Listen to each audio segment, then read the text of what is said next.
नमस्कार। आज मैं आपके लिए हमारे अपने YouTube चैनल सैर हैप्पीनेस संस्कृत एजुकेशन पर गणित विषय का टॉपिक लेके आया हूँ। यूक्लिड की ज्यामिति का परिचय। प्यारे विद्यार्थियों, गणित जो हमारे प्राथमिक स्तर से लेकर के आपकी प्रतियोगी परीक्षाओं तक बहुत महत्वपूर्ण विषय है। गणित हर प्रकार की विषयों के साथ उसका संबंध है, यानी सहसंबंध यानी कोरिलेशन है। तो मैं आपको बताना चाहता हूँ गणित क्या है। गणित की 3 इकाइयाँ हैं, जिसमें अंकगणित, अंकों से संबंधित, जोड़ बाकी गुणा भाग, बीज गणित जब अंकों के साथ कोई व्यंजन लगाया जाता है, जैसे 5 क प्लस 7 ख, उस तरह 5x² जो ये लगाया जाता है, यानी अंकगणित के जैसे जैसे उनके साथ में यदि बीजीय व्यंजक लगा करके वही क्रियाएं जोड़ बाकी गुणा भाग किया जाता है तो बीज गणित के अंतर्गत आता है। तीसरा पार्ट है हमारा रेखा गणित। रेखा गणित के अंतर्गत हम आज पढ़ाएंगे आपको ज्यामिति, ज्या और मिट्टी। जो जैसे ज्या और मिति, यानी ज्या होता है पृथ्वी, मिति यानी मापन, अर्थात पृथ्वी का मापन से ये शब्द लिया गया है ज्यामिति। इससे पहले मैं आपको बेसिक जानकारी देना चाहता हूं कि रेखा गणित का आज हम टॉपिक ले रहे हैं। ये हमारा विषय है अपन का रेखा गणित। समझ लेना, रेखा गणित की शुरुआत में सबसे पहले मैं आपको बताना चाहता हूँ सरल रेखा गणितीय आकृतियां क्या होती है। इन आकृतियों के बाद में हम आपको आगे पढ़ाएंगे। सबसे पहले आपको बताना चाहता हूँ बिंदु। ये एक ऐसा होता है जिसका हम नामकरण करते हैं अबिंदु, यानी पेन या पेंसिल के नोक को जो दबाने से आकृति बनती है वो बिंदु कहलाती है। ठीक है, आगे समझे। बिंदु किससे कहते हैं? पेन या पेंसिल की नोक को दबाने से जो आकृति बनती है उसे बिंदु कहते हैं। दो बिंदुओं को पटरी और पेंसिल से मिलाया जाता है, जैसे ये ए और बी, इसको क्या कहते हैं बेटा? रेखाखंड। यानी दो बिंदुओं को पटरी और पेंसिल से मिलाया जाता है तो वो रेखाखंड कहलाता है। ये आगे आपके समझ में। अब मैं बताना चाहता हूं एक बिंदु से अनंत की ओर चलने वाली आकृति क्या कहलाती है? किरण कहलाती है। जैसे ये बिंदु लिख दिया हमने, अ से अनंत तक एक तरफ अंतर बढ़ती है किरण। दो बिंदुओं से दोनों तरफ अनंत तक बढ़ने वाली रेखा सरल रेखा कहलाती है। ये ध्यान रखना आपका इनका नामकरण, ताकि जब आगे पढ़ेंगे तो आपको ये सहूलियत रहेगी कि इनको आकृतियों को क्या कहा जाता है। ठीक है, अब मैं आपको बताना चाहता हूं एक बिंदु से निकलने वाली दो किरणें, एक बिंदु से दो किरण निकल गई, यानी ए बी और सी, तो ये क्या बन गई? आकृति कौन बन गई? क्या बन गई? कौन। इसके बाद में आपको महत्वपूर्ण जानकारी और बताना चाहता हूं कि किस प्रकार ये मैंने आपको बताया बिंदु और कौन। ठीक है ना। अब मैं आपको बताना चाहता हूं इसके बाद में जब जो कोई भी आप पढ़ते हैं उसके बाद में मैंने ये बताना चाहता हूं कि जब समतल, एक सीधा तल होता है, ये समतल कहलाता है। क्या कहलाता है? समतल कहलाता है। अब जब रेखा सीधी रेखा को तो सरल रेखा कहते हैं, और टेढ़ी मेढ़ी रेखा जो असमतल है उसको हम कहते हैं वक्र रेखा। क्या कहते हैं? वक्र रेखा। तो सरल रेखा, वक्र रेखा, रेखाखंड, किरण, कोण, बिंदु, ये आपके समझ में सामान्यतः मैंने आकृतियां आपको बताई है। ठीक है ना। अब मैं आपको बताना चाहता हूं जो आगे हमारे हिसाब से आपके लिए महत्वपूर्ण है कि एक रेखा पर, एक रेखा बनाने, ये रेखा सरल रेखा है, इस पर अनंत बिंदु, अनंत बिंदुओं से, जैसे देखो अनंत बिंदुओं से मिलकर के एक सरल रेखा का निर्माण होता है। ये आपको ध्यान रखना है। और एक बिंदु से अनंत रेखाएं खींची जा सकती है। एक बिंदु से, जैसे देखो इस बिंदु से इधर भी जा सकती है, इधर भी जा सकती है, इधर भी जा सकती है, इधर भी जा सकती है, इधर भी जा सकती है। ये एक बिंदु से होके कई रेखाएं गुजरती है, ये आपको ध्यान रखना है। और आगे मैं तुम्हें बताना चाहता हूं कि दो बिंदुओं के गुजरती हुई, जैसे ये दो बिंदु ले लिए, इनसे गुजरती हुई केवल और केवल एक सरल रेखा बन सकती है। जैसे दो बिंदु ले लिए, अब इन दोनों बिंदुओं को गुजरती हुई कितनी सरल रेखा बन सकती है? एक सरल रेखा बनती है। जैसे देखो ये एक बिंदु ये और एक बिंदु ये एक्स और वाई, इनसे कितनी सरल रेखा गुजर सकती है? दोनों बिंदुओं से होकर के एक सरल रेखा गुजर सकती है। ऐसा समझे। और एक रेखा के समानांतर यदि बाह्य बिंदु से केवल एक ही रेखा खींची जा सकती है। और अब बताना चाहता हूं आगे आपके लिए महत्वपूर्ण बात जो हमारे आपके टॉपिक पे ला रहा हूं आपको। आज हमारा टॉपिक है यूक्लिड की ज्यामिति का परिचय। तो प्यारे विद्यार्थी, बताना चाहता हूं कि आप कह रहे हैं अब अपन आते हैं अपने टॉपिक पे। ये आपको समझ गए होंगे कि किस प्रकार ये मैंने आपको सामान्य जानकारी दी। अब आपके प्रश्नावली पे आ रहे हैं। कक्षा 9 का टॉपिक है यूक्लिड की ज्यामिति का परिचय। इसके 5 प्रश्नावली है, यानी 5 पार्ट है। तो 5.1 का पहला सवाल है। क्वेश्चन मैंने कह रहा है आपको कि कथनों को कौन कौन से सत्य है या असत्य, यानी सत्य असत्य। पहला है आपका सत्य ऑब्लिक असत्य। तो पहला क्वेश्चन क्या है, पहले का देखो, ये कह रहा है एक बिंदु से होकर केवल एक ही रेखा खींची जा सकती है। ये कह रहा है आपको, देखो क्या एक बिंदु से होकर केवल एक रेखा खींची जा सकती है? बताओ ये सत्य है कि असत्य है? एक बिंदु से होकर कितनी रेखाएं गिनना आप देखो, एक बिंदु से होकर कितनी रेखाएं खींची जा सकती है? एक खींची जा सकती है क्या? नहीं, तो ये क्या है? असत्य, यानी ये गलत है। एक बिंदु से हम कितनी रेखाएं खींच सकते हैं? अनंत रेखाएं खींच सकते हैं। दूसरा प्रश्न है इसी का, दो भिन्न बिंदुओं से होकर जाने वाली असंख्य रेखाएं होती है। दूसरा है दो भिन्न बिंदुओं से होकर असंख्य रेखाएं खींची जा सकती है। देखो कितनी खींची हमने, एक्स और वाई कितनी खींची है? असंख्य है कि एक है? देखो बताइए कितनी रेखाएं खींची? एक। तो क्या ये क्या हो गया? असत्य, यानी असंख्य नहीं खींच के अपन कितनी रेखाएं खींच सकते हैं? केवल दो भिन्न बिंदुओं को गुजरते हुए मात्र एक रेखा खींच सकते हैं। तीसरा इसी का है, एक शांत रेखा दोनों और अनिश्चित रूप से बढ़ाई जाती है। देखो एक शांत रेखा, शांत और अशांत, यानी शांत रेखा जैसे बताना चाहता हूं, मैंने दो बिंदुओं को हमने ये मिला दिया, ए और बी, दोनों और बढ़ाया जा सकता, बिल्कुल बढ़ाया जा सकता, सही बात है। तो ये क्या कह रहा है? तीसरा क्या होगा आपका? सत्य। आकृति सहित मैं आपको समझा रहा हूं किस प्रकार हम इसको बढ़ा सकते हैं। चौथा है, यदि दो वृत्त बराबर है तो इनकी त्रिज्याएं भी बराबर होगी। अब देखना, जो वस्तुएं परस्पर संपाती होते हैं वो एक दूसरे के बराबर होती है यदि वृत्त के अंदर दोनों, जिसे बताने दो वृत्त, एक वृत्त और दो वृत्त, देखना ये दो वृत्त बनाए मैंने, इसमें ये पूछ रहा है कि दोनों वृत्त बराबर हैं, यानी इस वृत्त के ऊपर ऊपर यह पूरा ढक लेता है इसको, तो दोनों वृत्त की त्रिज्याएं बराबर होगी कि नहीं होगी? बिल्कुल होगी। इसकी त्रिज्या 4 है तो इसकी भी त्रिज्या 4 सेमी होगी। तो ये क्या हो गया अपना चौथा क्वेश्चन है जो आपके फर्स्ट का सत्य बता रहा है, सत्य है।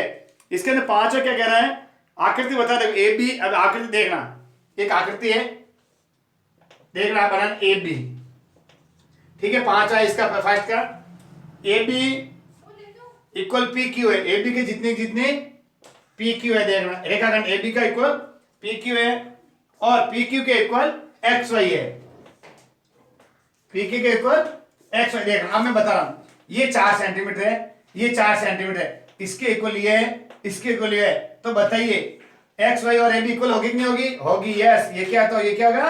सत्य होगा। यानी तीनों रेखाएं यदि एक दूसरे के साथ क्या है? बराबर है, तो यूक्लिड का जो विकृत के अनुसार क्या होता है कि वे वस्तुएं जो एक ही वस्तु के बराबर हो तो एक दूसरे के भी बराबर होती हैं। ये आपको मैंने पहला क्वेश्चन है जो 5.1 का विधिवत समझा के आपको करवाया है। 5.1 का पहला सवाल। अब 5.1 का दूसरा सवाल मिटा दो, ये आपके समझ में आ गया होगा। तो 5.1 का दूसरा सवाल है, आपको परिभाषाएं लिखनी है। तो मैं आपको समझा रहा हूं इसमें क्या होता है। 5.1 का दूसरा सवाल वो ये बता रहा, देखो आपको क्वेश्चन नंबर 2, परिभाषाएं व आकृति बनाए, परिभाषा व आकृति वाला सवाल है। दूसरा है इसका 5.2 का। सबसे पहले पूछ रहा है समानांतर रेखाएं। देखो समांतर रेखाएं पहला है, इसके बाद दूसरा है लंब रेखाएं, तीसरा है रेखाखंड, और इसके बाद में चौथा है वृत्त की त्रिज्या। वृत्त की त्रिज्या। अब इनको प्यारे विद्यार्थियों, ये 9th क्लास का टॉपिक है जो नए सिलेबस के संशोधित सिलेबस के अनुसार है।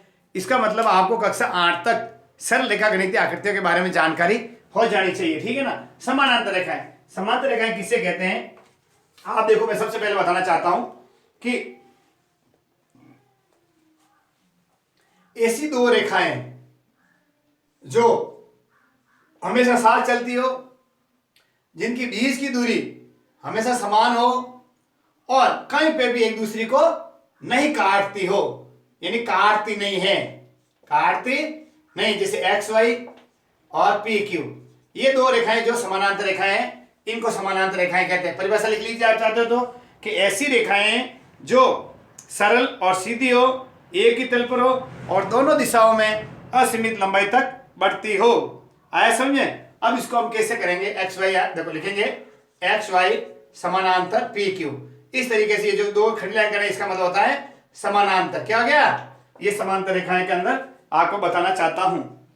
समझ आ गया आपको? जैसे देखो, ये जैसे एक लाइन ये चल रही है, एक लाइन वो भी समानांतर, ये ऐसे चल रही है, ये भी समानांतर रेखाओं के अंतर्गत आता है। लंब रेखाएं क्या होती हैं?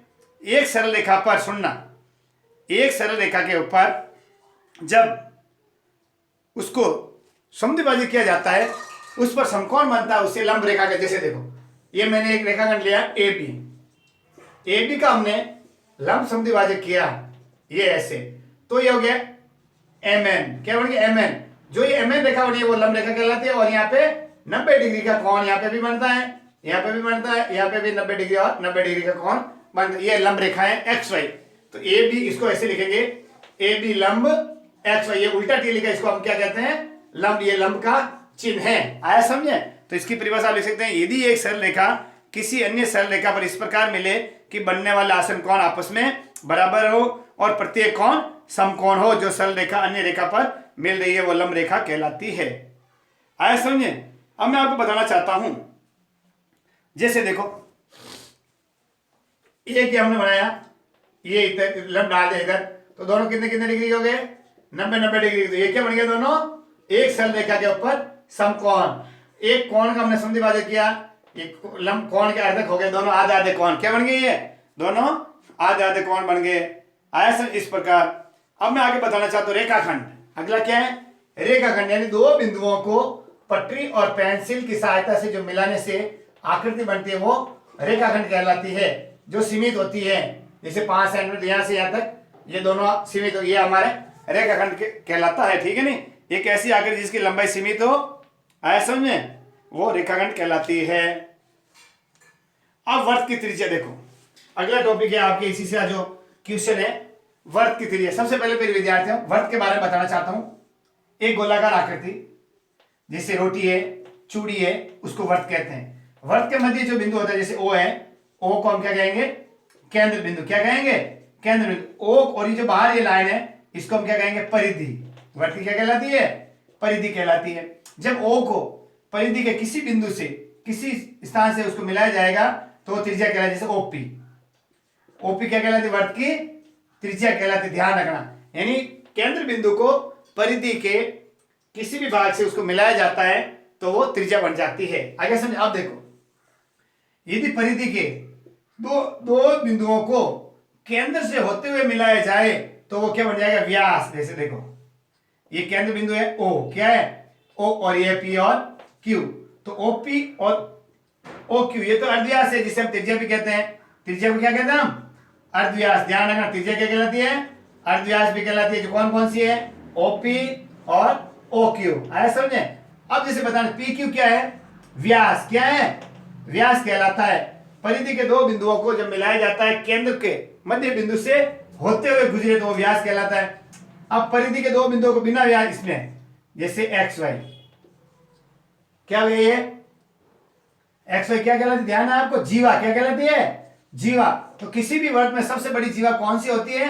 व्यास। सबसे बड़ी जीवा व्यास है। ये आपको क्या कहला? व्यास। ये जीवा, ये भी जीवा, ये भी जीवा, और व्यास भी सबसे बड़ी जीवा होती है। वर्ग को छेद करके आर से पार निकल जाए, जैसे एम एन, ये कहलाती है छेदन रेखा। क्या कहलाती है? छेदन रेखा।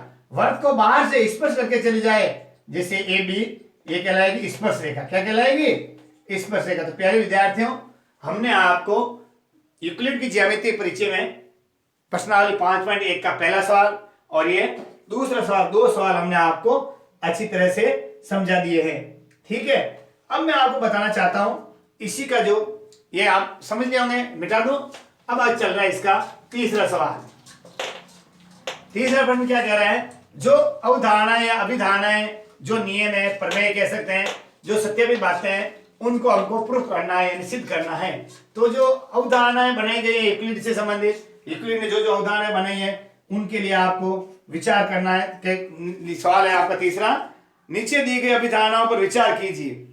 दो भिन्न बिंदु ए और बी दिए रहने पर एक तीसरा बिंदु सी ऐसा विद्यमान है जो ए और बी के बीच स्थित है। दूसरा है, यहां कम से कम ऐसे 3 बिंदु विद्यमान हैं, सुनना आप, वे एक रेखा पर स्थित नहीं है। क्या इन अभिधारणा से कोई अपरिभाषित शब्द है? क्या ये अभिधारणा अविरोधी है? क्या यूक्लिड की अभिधारणा से प्राप्त होती है? स्पष्ट कीजिए। तो सबसे पहले मैं बताना चाहता हूं, जो अभिधारणा है अपरिभाषित शब्द क्या है? बिंदु है। क्या है? बिंदु। बिंदु के अंदर क्या होते हैं? रेखा भी अपरिभाषित होती है।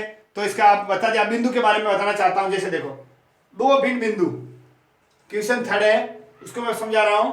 इसका फर्स्ट है दो भिन्न बिंदु, जैसे हमने ले लिया ए और बी। देखना, ए और बी दो भिन्न बिंदु है, दोनों ले लिया हमने। तो क्या करता है, हम सबसे पहले दोनों अलग अलग स्थितियों में अध्ययन करेंगे। पहले के अंदर है ए और बी दो बिंदु दिए गए, ठीक है, और उनके बीच में सी बिंदु कहीं भी। जैसे देखो, ए और बी बिंदु बना दिया हमने, और ये यहाँ लिख दिया सी बिंदु। तो पहली एक परिकल्पना पूरी हो गई। क्या कि ये बताया है कि अलग अलग स्थिति बनेगी। ये पहला वाले की स्थिति है। दूसरा कहता है तीन बिंदु अलग अलग लीजिए, ए बी और सी। तीन, अब तीनों बिंदुओं को मिलाएंगे, इन तीनों बिंदुओं को हम मिलाएंगे। देखो, तो ये स्थिति कैसी बन गई? ये भिन्न बन गई। क्यों? कि तीन अलग अलग बिंदु हैं, तो इसकी ये एक रेखाखंड बन गया और ये त्रिभुज बन गया। ये ध्यान रखना आपको। तो हम देखते हैं कि एक बिंदु मिलाने से ए और बी को सी बिंदु लिया, जो उससे होकर नहीं जाता है, ये अलग बिंदु है, इसलिए इस प्रकार ये आकृति बन गई। तो इस प्रकार देखते हैं कि दोनों अभिकृत यूक्लिड की जो अभिग्रहों का अनुसरण नहीं करता, लेकिन 5.1 जो अनुकरण है उसमें बताया गया क्या है कि दो बिंदुओं के लिए भिन्न एक अद्वितीय रेखा होती है जो उसमें से होकर के गुजरती है। आगे समझे? ये तीसरे का मैंने आपको सॉल्यूशन बताया है। चौथा क्वेश्चन बहुत ही महत्वपूर्ण है। यदि दो भिन्न बिंदु ए और बी के बीच सी एक ऐसा बिंदु है, ए सी और बी सी है, तो सिद्ध कीजिए कि ए सी 1/2 ए बी है। आकृति खींचकर स्पष्ट कीजिए। तो इसमें क्या है? चौथा क्वेश्चन है आपका, सिद्ध कीजिए कि, ये सिद्ध कराना, देखना आप, सिद्ध कीजिए कि ए सी है 1/2 ए बी की आती है। ए सी क्या 1/2 ए बी है। अब देखो, तो सबसे प्रश्न आंसर क्या है कि दो बिंदु है, दो बिंदु लीजिए ए और बी, दो बिंदुओं को हमने एक मिला दिया, ये हमारा रेखांकन बन गया। दो बिंदु ये देख रहे हो आप, ए और बी। अब उसके अंदर क्या कह रहा है? सी एक मध्य बिंदु है, यहां पे ले लीजिए सी मध्य बिंदु। तो क्या हो गया? ए सी बराबर सी बी या बी सी, ये दोनों तरफ मध्य बिंदु है, तो दोनों के बीच में बराबर ये रहता है। अब उसके बाद में बताना चाहता हूं, तो क्या क्या है? तो ए सी और क्या हो गया? A B. तो क्या हो गया? देखो, ए सी और सी बी हो गया, ए सी और सी बी हो गया ना, कि बी सी का। अब देखो, इधर भी आप देखो, ए सी और ए बी, इसमें क्या कह रहा है? हाफ ऐसे, तो इसमें भी ए सी जोड़ो और इसमें भी ए सी जोड़िए, अपन का एक समीकरण बन गया, ठीक है। अब इसके अनुसार क्या करेंगे? देखो, हैं, देखो अब क्या हो गया? देखो आप बताइए। तो इसमें बताना चाहता हूं, एसी और बीसी कर दो, एसी और बीसी कर दो, इसको सी बी को चाहे बीसी को, एसी और बीसी। तो एसी एसी एसी एसी कितने हो गए भाई? दो एसी हो गए। कितने हो गए? दो एसी। तो दो एसी बराबर क्या हो गया? ए बी हो गया। क्या हो गया? ए बी हो गया। तो अब क्या करेंगे? जो बीसी है, बीसी प्लस एसी, आपको पता है दोनों किसकी है? BC A BC, A B की क्या है? संपाती है। क्या है? दोनों ए बी की संपाती, यानी एक ही बिंदु से होके गुजरती है। तो हम बताना चाहता हूं, यूक्लिड प्रमेय के अनुसार इसको हम सॉल्व करेंगे, तब इसको करेंगे, प्रूव करेंगे। तो ए सी इक्वल हो गया ए बी बटा 2। क्या लिख देंगे हम? ए बी बटा 2 लिख देंगे। तो क्या हो गया? तो ए सी बराबर 1/2 ए बी, ठीक है। इति सिद्धम, इति सिद्धम, ये आपको बताना चाहता हूं। इस प्रकार हम लिख सकते। एक और उदाहरण से, पूरी हमारे पास मान लो ये ए बी रेखाखंड, उदाहरण समझा रहा हूं, 10 सेंटीमीटर। सुनना, कितना है? 10। तो ए सी कितना है भाई? आधा कह रहा 5, तो ये इसका आधा है कि नहीं है? तो 10/5 बराबर 2, ये आधा हो गया। 1/8 दुगुना, ये दुगुना जो इसका आधा हो गया। इस प्रकार भी आप इसको प्रूव कर सकते हैं। लिख लिया आप। अब इसका अगला है, देखिए ये 14 साल मैंने आपको अच्छी तरह समझा दिया है जो आपकी बुक्स में है। उससे अलावा 5वां क्वेश्चन है आपके लिए जो बहुत ही महत्वपूर्ण है। देखिए 5वां क्वेश्चन क्या कह रहा है, निकालिए अपनी किताब का।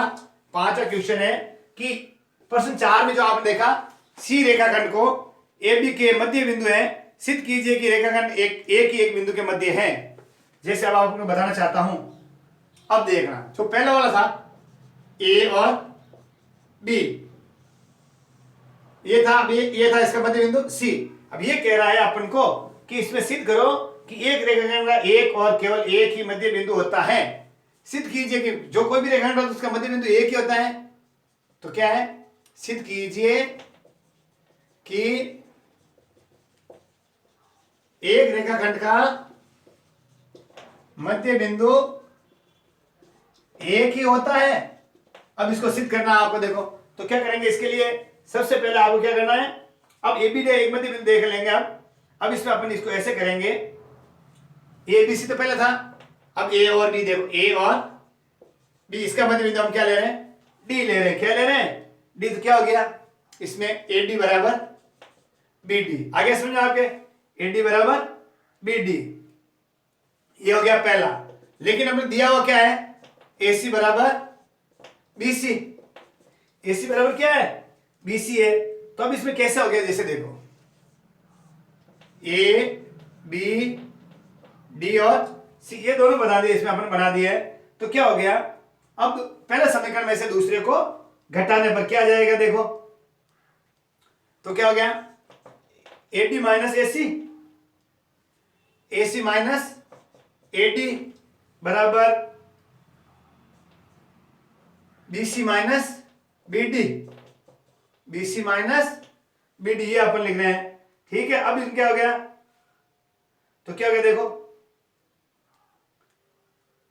ए C A D B C B D, तो दोनों में क्या आ गया, डी सी बराबर minus D C, D C बराबर माइनस डी सी। ठीक है ना, तो A D D B, A D D B B D लिखो, चाहे बी डी ए सी और बी सी लिख दिया। ठीक है ना, ए सी और बी सी लिख दिया, तो ए सी ए डी ए सी और ए डी लिख दिया, ए सी ए डी और बी सी और बी डी लिख दिया हमने। अब ये डी सी और डी सी में से डी सी को घटा दो, तो क्या हो गया, D C plus D C इधर आ गए, इधर क्या बन गया, जीरो बन गया। तो डी सी इक्वल क्या हो गया, two D C equal zero upon two, sorry zero, और D C equal zero upon two, यानी डी सी इक्वल क्या हो गया, जीरो हो गया है। अर्थात सी व डी क्या है, संपाती है।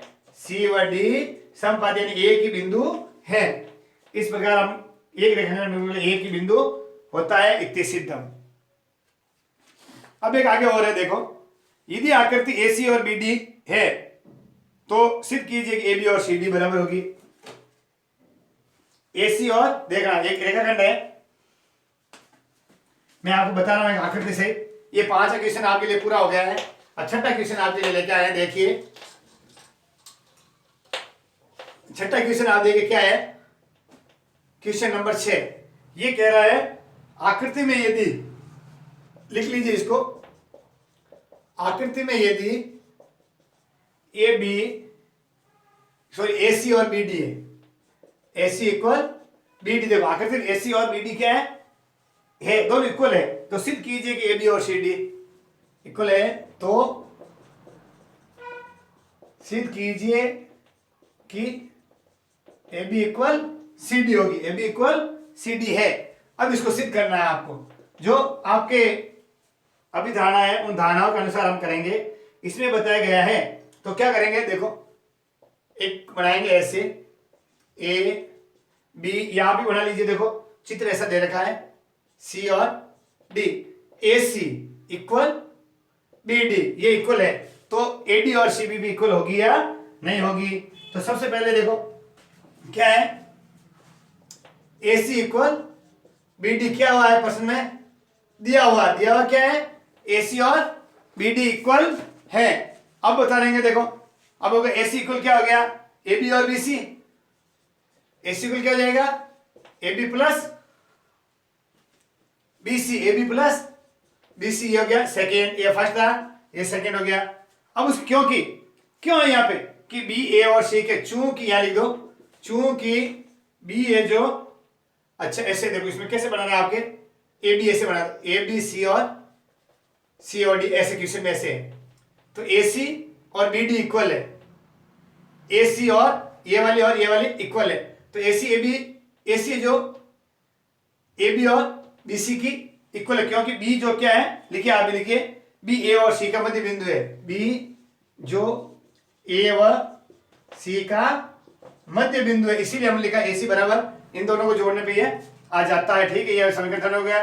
अब भी बताना चाहता हूं, तो बी डी बराबर क्या हो जाएगा, ए सी, ठीक इसी तरह ए सी है तो बी डी बराबर क्या हो जाएगा, B C plus B D, क्योंकि इसमें थर्ड में क्या लिखेंगे, चूंकि क्या लिखेंगे, सी है जो, सी जो किसके बीच में है बताइए, बी डी आया सर, सी जो किसके बीच में है, बी और डी के बीच में है, जो बी व डी के मध्य बिंदु में है। ये देखो इन दोनों के बीच में ये, इन दोनों के बीच में ये, ठीक है, तो आगे समझ में आपके।